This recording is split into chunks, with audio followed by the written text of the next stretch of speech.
pistols, some of them from rifles. I found rifle shells and lead-filled bullets, and more interestingly, I found what could be human bones.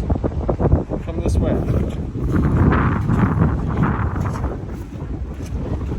They've been washing up out of the rain, but I reburied them here. But I'll just take a moment and dig them up real quick for you. So, could be fragments of leg bones, arm bones, a piece of a shoulder bone. You can see, nice and aged, you know, they've gotten really chalky over the years. And pretty big. And they all washed up here around the same place where I found the bullets, which seems curious enough to me. I mean, I'm not a bone expert, but it makes sense. There was a battle here. And so I also found some human teeth.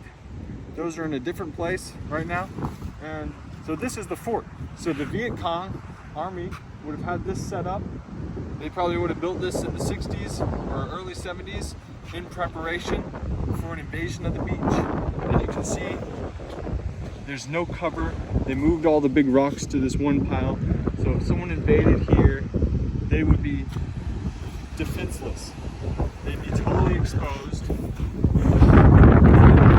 then you have the Viet Cong hiding up here behind this fort, probably with some machine guns, some rifles, to pick them off as they come.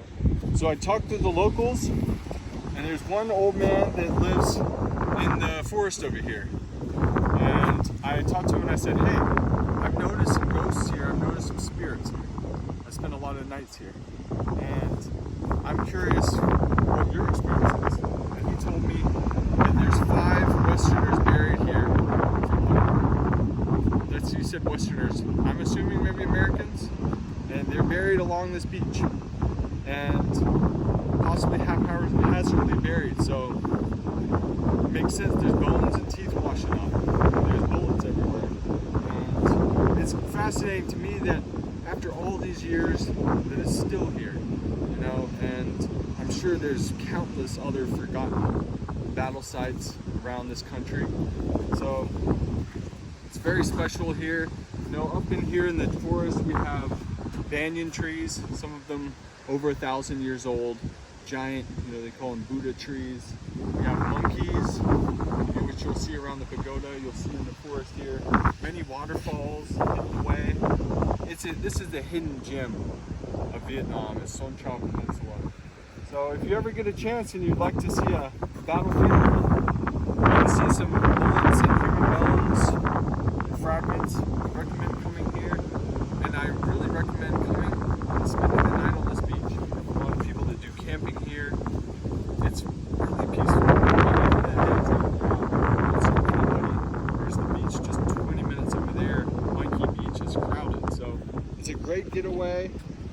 I'm almost sad to give away this spot, but it's also just fun to share it, fun to talk about it, and I'm definitely intrigued with the history. I think there's a lot more layers of history here than just the Vietnam War. You know, that's just the obvious layer. I've also had experiences where I saw a ghost, a spirit, maybe from a few hundred years ago, maybe longer, and he was showing me some artifacts. I saw this really clearly, and he pointed up here to this hill, and that's when I started looking. So I also found a lot of stone, what seems to be stone tools, fragments, you know, where they just almost just break stones up into sharp pieces to have blades, just basic cooking and cutting implements. So it really occurs to me that this would be an excellent place for an ancient city, or ancient village, I should say, especially because you have rivers, fresh water flowing in from the forest. You have a calm ocean that would have been very easy to find fish and shells and any kind of marine life that you can eat. And then you have the jungle around you. And so it would be ideal place for an ancient village. So, welcome. We'll see you next time.